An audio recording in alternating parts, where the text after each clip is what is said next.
Hello everyone, this is Dom with the Logos Project. Welcome to our first episode of Banter on Culture. We talk about Obi Wan, Freud, and good old Plato.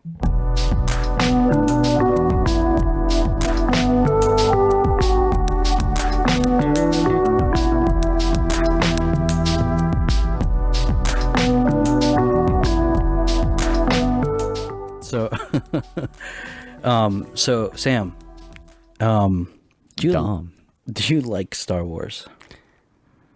I literally just watched the movies, so it's because of Mandalorian. Such a good show. So don't want to give it up. End of the second season, something big happens. Yeah. And and you didn't get it, right? No, I did get it. Like clearly, like I'm American. Like I know what Star Wars is. At this point, you're human, right? Because everybody loves Star Wars. Very true. Yeah. So you just saw them? Yeah. So I still have one of the movies to watch. Literally don't even remember what it is, but my roommate made me cram it. It's probably the last one that came out. No, it's No, I saw all those. Is it one of the so I watched them all on a drive to Missouri. Yeah. Which hashtag safety first. And one of them didn't download properly, so I had to skip it. Yeah. Dang that. That sucks. Yeah, well, I just wanted to bring that. We're obviously not going to exhaust this topic, and we can do more research and talk about it some more. Just wanted to talk about something. You mean research as far as actually watching the movie? That would help out. I mean, sure, but I don't know, just why it's so popular, you know? One thing that I've noticed is that if you compare Star Wars to I'll put it this way. What do you think? And there's not really a wrong answer, but what are Is there a right answer though? There is. It's Dom's answer. Just kidding. No. What are the greatest culturally relevant works of cinema today? Like Star Wars, Harry Potter, Lord of the Rings. And I would argue, can I just lump Disney, old Disney, into one big archetype? I would argue. Yeah. I think that's a.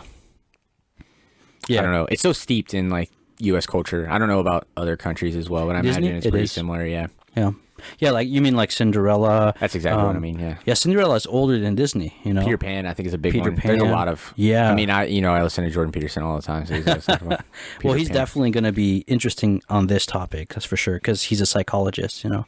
I was discussing this with a buddy of mine actually. Yesterday. You ever read Wild at Heart? No, I want to. It's on my shelf. Yeah, you should read that. That's I don't know, I feel like that introduced me to the idea of these stories that we all just kind of know and love, and we literally love them. And it's why do we love them? And I think that's it. It's because they speak to us on some kind of archetypal, to our core, they're speaking truth, which is a really interesting thing to think about, right? Because if you look at it, it's these stories are not actually true. These things didn't happen. You know, there is no Middle Earth. There is no walk to Mordor. Watch your mouth. Just kidding. You watch your mouth. And that's me speaking off I haven't seen those movies. I read part of The Hobbit part of The Hobbit in high school. Yeah. And did you guys have the AR program, Accelerator Reader? No. Oh, so long story short, you had to read books and then you take a 10-question quiz on it. Yeah. And I read half the book. I was I got it. Took the quiz, failed it. And so I was well, now there's no point in reading the rest of the book because you can't retake the quiz. Yeah. So I had to pick a new book. So waste of my life, Dom. Waste of my life. Watch your mouth. Hey, real quick, can you do me a favor? Can you move your chair more this way? You can move the mic as well, because I'm having to look at you like this while talking into the mic. Yeah, way better. You gonna edit that out? No, we don't need to. Okay, so I totally heard that. I didn't say anything. I don't know. I heard it. I'm just kidding. Okay, so yeah, I totally agree with you. It has to do with archetypal imagery, right? I don't know. Speaking of The Hobbit, I know you haven't seen the movies, which is probably a good thing because they're trash. People are gonna get on me for saying that, but what's interesting, comparatively speaking, we didn't all have a beautiful grandmother to read stories to us as we grew up. And that is definitely a privilege I had. Yes, but I mean, think about it. Luke is basically living this normal life in this normal place with an adoptive family, which is interesting. It makes you think of Harry Potter, right? And also think of Frodo in the Lord of the Rings. Bilbo is not his dad; he's adopted by Bilbo. His parents died, so it's like this thing about orphans. I mean, I haven't seen those. Yeah, so well, I didn't know that. We'll remedy that. I thought it was like his uncle or something. It is his uncle. Yeah, in a weird kind of way. I have to read. They live together. Yeah, so Frodo's parents drowned. This is not in the movie, but it's in the books. And it's actually a really funny story the way that he says is not it. a funny story. Well, the way it's funny because Frodo's dad was like super fat, and he sank the boat with his wife in it because he was so fat, or something like that. I can't remember. Man, that's like the more expedited version of your arteries getting clogged. You're like, this is gonna kill you someday, man. You need to quit eating so many burgers. You know? Yeah. Oh man, but yeah. So there's something about orphans, right? You know, Luke, his parents, we don't know who they are. He's adopted. Harry, obviously, his parents were murdered. I hate this because I feel like Jordan Peterson said something about I don't know orphans specifically, yeah, and I can't remember what it was. So I can't bite it appropriately. Yeah, but that's just one example. But you take that and then you go through the stories, and they're all there. Like Dumbledore, Gandalf, and Obi Wan are like the mentor, the older, wiser mentor. Right? You have the ring, the lightsaber, and the wand. Right? It's like there's all these different things, and so there's this idea of at first they don't want to go. Maybe not for Harry because Harry's living a miserable life, right? But Bilbo at first, Gandalf's like, "We're going on an expedition," and he's like, "Hell no, I don't want to do that." And but then you look at Luke. You know, Obi-Wan, tells him about Eldaron. I think it was the planet that he wanted to go to, and Luke's like, "Eldaron, I got a farm to work on. You know, I can't do that." But eventually they accept, and then they go on this journey outside of what's safe, you know, and experience this transcendent battle against evil, sometimes found within. Think of Harry with the piece of Voldemort in him, and think of Luke with finding out that his father is the evil in the galaxy, you know, and he's his son. So there's like this scene in The Return of the Jedi, I think it is, where he fights his father. And then the mask of Darth Vader opens and he sees his own face in the mask. I remember that actually, yeah. Yeah, that was an amazing scene. I kind of want to rewatch them now. Anyway, enough of me talking. Like, I love those movies. I think they went south, but, you know, that's another story. What do you think? I feel like that's a common opinion. It is. I'm not super invested in, like, the old ones, right? So it wasn't like, oh, I grew up with this. Mm-hmm. So I don't think it bugged me as much. I think the new ones were good.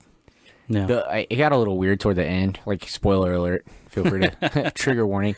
But yeah, then it's like suddenly we can like control people's like bodies and stuff. Like I don't know. Star Wars. Yeah, they got like way OP. Like I don't.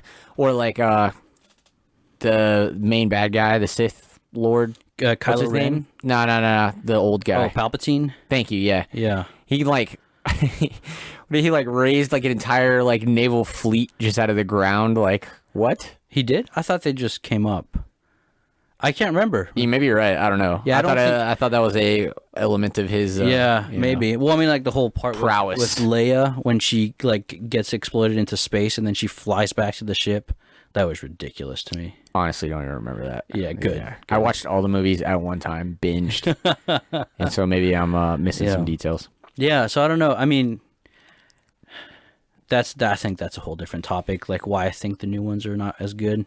But the old ones, like... There's some, like, wokeism in there, too. That I think so, yeah. They're trying too hard. Mm-hmm. And it's Phil actually mentioned this, it's really ADD, like, it's all over the place all the time.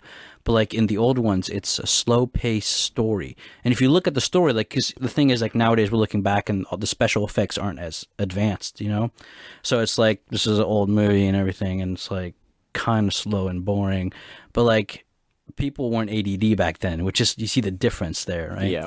And the story itself is really good because you identify with Luke and then you identify with the challenges in life, but then you have that mentor, which some people nowadays unfortunately don't have. And this goes to what Jordan Peterson was talking about, you know? Anyway. That's huge, isn't it? Like this whole idea of mentorship? I think so. I feel like I was talking about this with somebody the other day. Not necessarily mentorship, but it's like the idea of like... Oh, you know what we were talking about? We were talking about World War II and how like Japanese culture is like pretty effeminate. Like now. Really? Oh, now? Yeah, and It was actually my boss that was talking, so I'm not able to source any of this. But ultimately, he's like, his argument was like, basically all the military-age men, right, like left and died for their country, and it's like, who was left to like raise all these people? It's like literally old women. That was it. Wait, in Japan? Yeah. What war? Do you remember? World War II. Oh, World War II? Okay. You probably heard of it, yeah. Honestly, I think the same thing happened in certain places in Europe with World War One. So many people died, and then it was a bunch of kids going off to World War II who, you know, their fathers were all dead, and then they come back and you know, there's this kind of upsurge, you know, there's the baby boom, and then you have all these babies who are like kind of disillusioned with the world because of the two wars that just preceded, or rather, I don't know, like the people who are disillusioned are probably the World War II vets. I don't know. I don't really know what I'm talking about. But, Fair enough. But you know, you can't say that the wars didn't have an impact on the generations that followed. There's just no way, or those 100%. That participated in it. And I think that there's definitely some, you know, it'd be cool to learn more about this, but like some links between the cultural shift after World War II, like going into the 60s and then 70s and 80s. I think, you know, there's some connection there. I think that's a big part of the reason that I want to say that fed into like feminism a lot, right? In the sense where it's like women were outside of the house and then men came back, and it's like women didn't necessarily want to give up their jobs, which is cool. Like, you don't have to if you don't need to, right? Yeah. Girl power. And but then it was like ultimately like the economy became based off of these 2-income households. And so that's kind of the shift now, right? Where it's like if you want to be like upper middle class with like kids, it's like typically both parents are going to be working. Yeah, yeah. And then it's like somebody else is raising your kids. Yeah, yeah. There's a lot that goes on there. But then also, no, that's really interesting. I don't think I've heard that before. But also, like, factor in the legalization of divorce in the early, when was this? Either late 19th or early 20th century, and then the legalization and spread of contraception. And so there's like these changes in ethical mores, you might say, that lead to a kind of breakdown of the family where divorce rates start rising. And so when divorce rates rise, what do you have? A bunch of Luke Skywalkers without Obi Wans, right? And then you know, I would argue then you get the scandal in the 80s at the Catholic Church, where all these priests are, you know, molesting other people, you know, and it's predominantly, you know, well, anyway, it's a dark part of history, but I think that it has to do with this kind of cultural shift, if that makes sense. I don't know. What do you think? Yeah, absolutely. Yeah. Actually, so what I was thinking about a little bit ago that I couldn't pinpoint it, I related to a conversation I had at work, but it was actually Pints with Aquinas, like that most recent episode. I think it's the most recent one with the Which one? Sister. Oh yeah, I sent that one to you. Yeah. What's her name? Sister Miriam. That was a good episode. Miriam. Oh yeah, because they're all married. That's what it was. That's right. Yeah. So ultimately, she was saying that she felt like there was like a lack of connection with her mom. I'm like misquoting this, right? Yeah. But it was like basically when she was adopted too, by the way. Yeah, exactly. So that was it. It was like you can't really pinpoint it because when you're literally living inside of somebody else's womb for 9 months, like you develop a connection, right? And that connection is going to be more or less like, we'll say innate. Because it already exists, like as soon as, you know, the baby comes outside. Yeah, exactly. And so it's like you don't have that same connection with a father. So I think you're more easily able to like latch on to a surrogate father, right?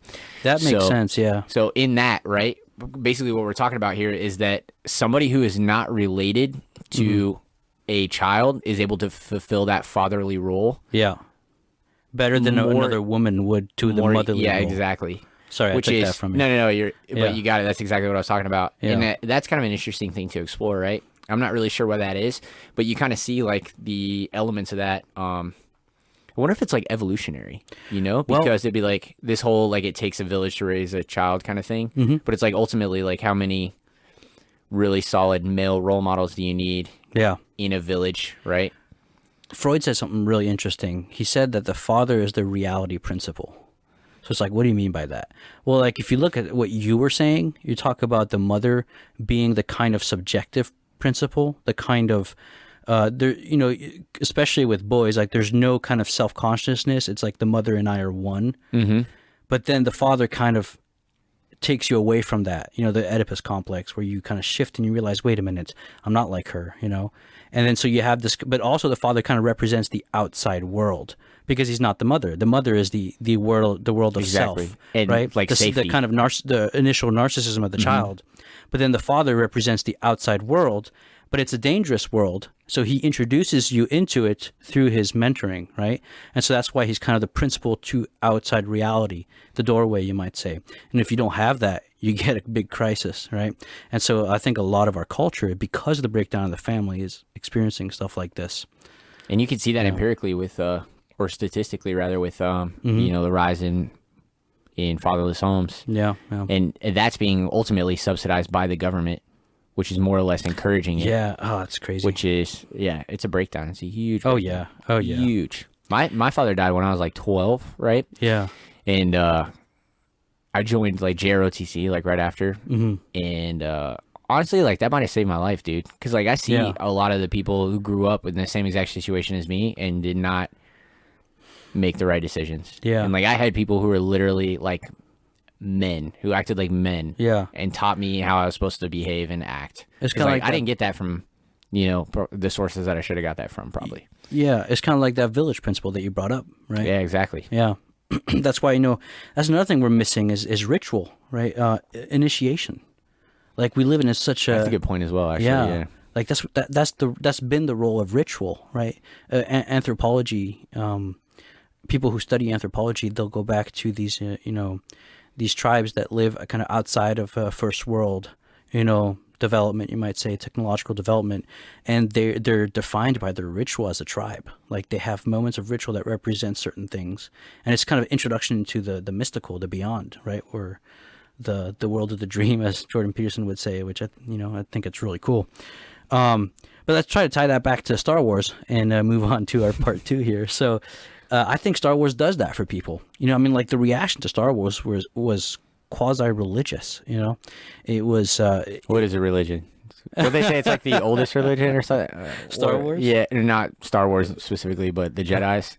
Do they say that throughout the series, or did I just make that up? The oldest religion. They probably do. I don't know. Well, it's definitely a religion. Yeah, that's how they characterize themselves. Yeah. Anyway, keep going. My bad. No, all I'm saying is that I think that Star Wars filled the kind of void that we're seeing in the modern West, right? Which is a kind of the void of transcendence because of like kind of hyper rationalism, this kind of scientism where science is the only way of knowing any kind of truth, which is self-refuting. But yeah, which is crazy, right? Because you watch these stories and you're like, wow, that speaks to me on like a level of truth. We'll use the word truth, right? Yeah. And then it's like, yeah, but that didn't really happen. Well, it's like, yeah, no crap, dude. Like, there's not like space wizards like rolling around in the past somehow, also in the future. Yeah, and you know what I'm saying? Mm-hmm. It goes back to Tolkien. Sometimes fiction is more real than nonfiction. Exactly. You ever watch that movie Secondhand Lions? I did a long time ago. I don't remember. You need to watch that again because so we used to watch it like every year again in JROTC actually. Yeah. And I remember writing an essay about it. But ultimately, the main like we'll call him patriarch like in the movie, right, is fulfilling like the fatherly role of the main character. Yeah. And he has like this speech, and it's like. It's the things every man needs to know before he becomes a man speech or something like that. I'm obviously paraphrasing. Yeah. And one of the things he says, right, and it's an element they tie throughout the movie, is that whether things are true or not, like sometimes those are the things that you need to believe in the most. And I wish I had like this speech like written out, but like ultimately it's like, yeah, I hit the nail on the head. Yeah. Because like, the main element of the movie is that he's like learning about the past of these two guys that are like raising him. And it sounds like this, this crazy off the wall story where they're like French foreign legionnaires who are running around like fighting battles and saving princesses and stuff. Yeah. And then, ultimately that's the vibe is like, whether or not these things actually happen, it's like, these are the things you need to believe in the most. And these are what you're going to, learn what it is to be a man. Yeah. And ultimately they all end up being true, which is dope. Yeah. So that's another thing is that sometimes though it's because of the kind of hyper rational world, we tend to divorce what we should believe in because it's healthy versus what's actually real. So there's room for a third option where it's not just what you should believe in that's healthy, but sometimes reality itself is healthy, and to assume that it's not imbued with these real archetypes, as like the kind of the exemplar ideas, but like they're in the mind of God and the world participates in those exemplar ideas. If you take that away, then you're going to get this division with, kind of the religious on one side, which is what makes you feel good. It's like therapy. And then you have the real world where that stuff is nonsense. You see what I'm saying? So you got to be, there's a tendency there to say, oh, it's healthy, but, it's not real. Like, actually, there's a third option where because of the way the world is, it points to that kind of ultimate reality. It's ultimately more true, I would argue, than It's like I think that stories kind of hint at something that does exist. It exists in an ultimate way, and they're mirrors, they're shadows of that reality.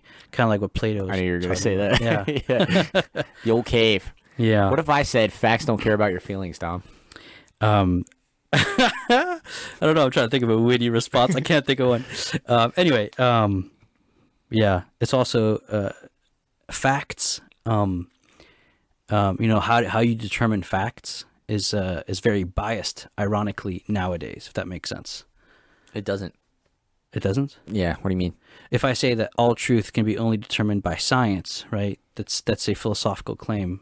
Facts don't care about your feeling is true if facts are if you approach reality without any kind of preconceived bias, because you might say, these are facts and those are not, and because the methodology I'm using excludes those by definition. But it's like, why does your methodology exclude those facts by definition? So this is basically what I'm saying. It's epistemology. How do you come to know what's real and what's true? And you could say facts don't care about your feelings, therefore God doesn't exist, blah. You know what I mean? Ha, I'm rubber, you're glue. Yeah. But the question about God is it's not a scientific one in a certain sense. It's a philosophical one. It's about the nature of being and causality and all that kind of stuff. And science does overlap in certain areas, but science and philosophy are different for a reason.